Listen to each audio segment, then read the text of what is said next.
আর দিনহাটা আবার তো উত্তপ্ত। দিনহাটা সিংহাসনের মহাসংগ্রাম শুরু হয়নি, তার আগে থেকেই উত্তপ্ত। এই যে দেখছেন, বিরাট মঞ্চ তৈরি করা হয়েছিল একটি হাই স্কুলের মাঠে।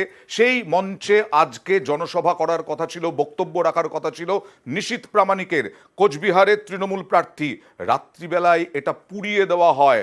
কাদের বিরুদ্ধে অভিযোগ? তৃণমূলের বিরুদ্ধে অভিযোগ করছে বিজেপি।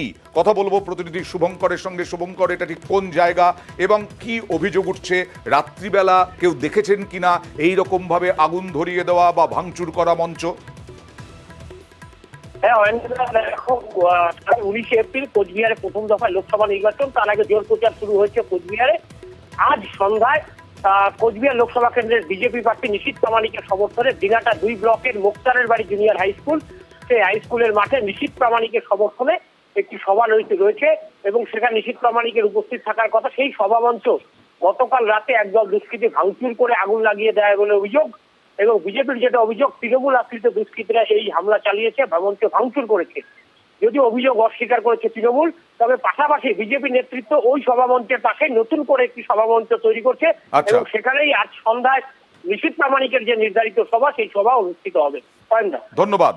বিজেপি আর তৃণমূলের তরজা দেখুন। যে আমাদের প্যান্ডেলটা হয়েছে, যেখানে কেন্দ্রীয় স্বরাষ্ট্র প্রতিমন্ত্রী আজকে যাবেন, ওরা ভয় পেয়ে রাতের অন্ধকারে রাত্রি 2টো নাগাদ সেই প্যান্ডেলটাকে পুড়িয়ে দেয়।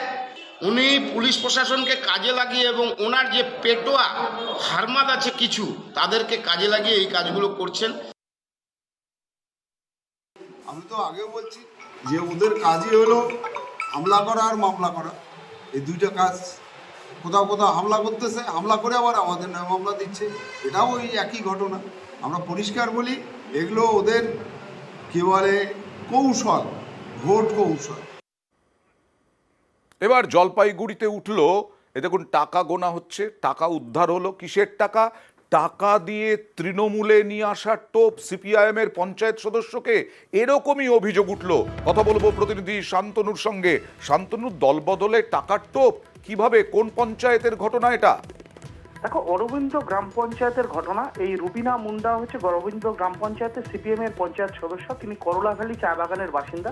তার অভিযোগ, গত 7 দিন ধরেই কিন্তু তাকে নানাভাবে তৃণমূল থেকে চাপ দেওয়া হচ্ছিল তাকে দল বদল করার জন্য, তৃণমূলে যোগ দেওয়ার জন্য, কিন্তু তিনি কোনোভাবেই রাজি হচ্ছিলেন না। গতকাল রাতে একটি ঘটনা ঘটে, কয়েকজন তৃণমূলের নেতা এবং কর্মী তার বাড়িতে আসেন এবং তারা তাকে নানাভাবে বোঝানোর পাশাপাশি একটি টাকার বান্ডিল তার বাড়িতে রেখে দিয়ে বলা হয় যে তাকে 24 ঘন্টার মধ্যে সিদ্ধান্ত নিতে হবে যে সে তৃণমূল কংগ্রেসে যোগদান করবে।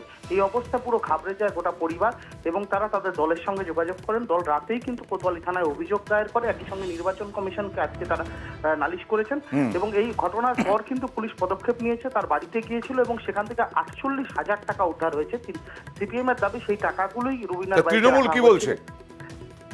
দেখো, তৃণমূল এই ঘটনা কিন্তু অস্বীকার করেছে। তাদের দাবি এই ধরনের কাজ তারা করেন না কখনোই। এবং তাহলে 48,000 টাকা এলো কোথা থেকে? তৃণমূল কি তার জবাব দিয়েছে? দেখো, তৃণমূল কিন্তু সেই প্রসঙ্গ এড়িয়ে গিয়ে তাদের বক্তব্য যে এটা বিজেপির চক্রান্ত, বিজেপি চক্রান্ত করে তৃণমূলকে দিয়ে এই ঘটনা ঘটিয়েছে। পঞ্চায়েত সদস্য কি বলছেন দেখি। আমার বাড়িতে গতকালকে এসেছিল, তারা আমাকে 1 সপ্তাহ ধরে প্রেশার দিচ্ছিল টিএমসিতে যোগ দেওয়ার জন্য। তারপর ওরা এসে 1 লক্ষ টাকা বাড়িতে আর কি ছুঁড়ে ফেলে দিয়ে গেল। আর দেবরাজ বর্মন, যিনি প্রার্থী সিপিআইএম এর, তিনি কি বলছেন? যখন চাপ দিয়ে পারলো না তখন টাকা দিয়ে কিনে নেওয়া, ভোট কিনে নেওয়া, জনপ্রতিনিধিদেরকে কিনে নেওয়া, এই ব্যাপারটাই করার চেষ্টা করেছে। টাকাগুলো যেখানে ওনারা ফেলে এসছেন ওখানেই আছে। হ্যাঁ, থানায় জানিয়েছে। শান্তনু আমার সঙ্গে আছে। শান্তনু, ইনি কত বড় গুরুত্বপূর্ণ নেতা, কত বড় গুরুত্বপূর্ণ পঞ্চায়েত সদস্য যে তাকে তৃণমূল কিনতে যাবে বলা যায়, কোট আনকোট? দেখো, করলা ভ্যালি চা বাগান কিন্তু একসময় সিপিএম এরই একটা বলা যেতে পারে দুর্গ ছিল। এখানে দীর্ঘদিন ধরে সিপিএম নির্বাচিত হয়ে আসছিলেন, কিন্তু 11-র পর থেকে কিন্তু সেটা আবার পুনরায় দখল করেছিল তৃণমূল কংগ্রেস। কিন্তু সেই জায়গায় দাঁড়িয়ে কিন্তু এবারে পঞ্চায়েত নির্বাচনে কিন্তু এই রুবিনা মুন্ডা কিন্তু সেখান থেকে নির্বাচিত হন এবং সেই সময় কিন্তু বিভিন্নভাবে সিপিএম থেকে অভিযোগ করা হয়েছিল যে পঞ্চায়েত নির্বাচনে ভোট গ্রহণের সময় বিভিন্নভাবে অশান্তি পাকানোর চেষ্টা করছে তৃণমূল কংগ্রেস থেকে। কিন্তু সেই জায়গায় দাঁড়িয়েও কিন্তু নির্বাচিত হয় রুবিনা এবং তার সেই এলাকায় প্রচন্ড গ্রহণ গ্রহণযোগ্যতা রয়েছে বলেই দাবি। কারণ হচ্ছে সেখানকার বেশ। মানুষজন তার কথা শোনেন বুঝতে এবং পেরেছি। শিক্ষিত একটি মেয়ে হিসাবেই কিন্তু সেখানে পরিচিত। তার ফলে তাকে ভাঙালে পরে কিন্তু দলের কিছুটা ভোটাররা তাদের দিকে আসবে, সে তেমনটাই মনে করা হচ্ছিল এবং সেই জন্যই তৃণমূল এই ঘটনা ঘটিয়েছে বলে অভিযোগ। ধন্যবাদ। তবে সব অভিযোগ অস্বীকার করেছে তৃণমূল। এটা বামপন্থীরা করা মানেই হচ্ছে এটা মনে রাখতে হবে যে এটা বিজেপি এটা করিয়েছে এবং এই যে টাকাটার কথা আপনারা বলছেন সেই টাকাটা বিজেপি, খবর নিয়ে দেখুন বিজেপি হয়তো তাদেরকে প্রোভাইড করেছে।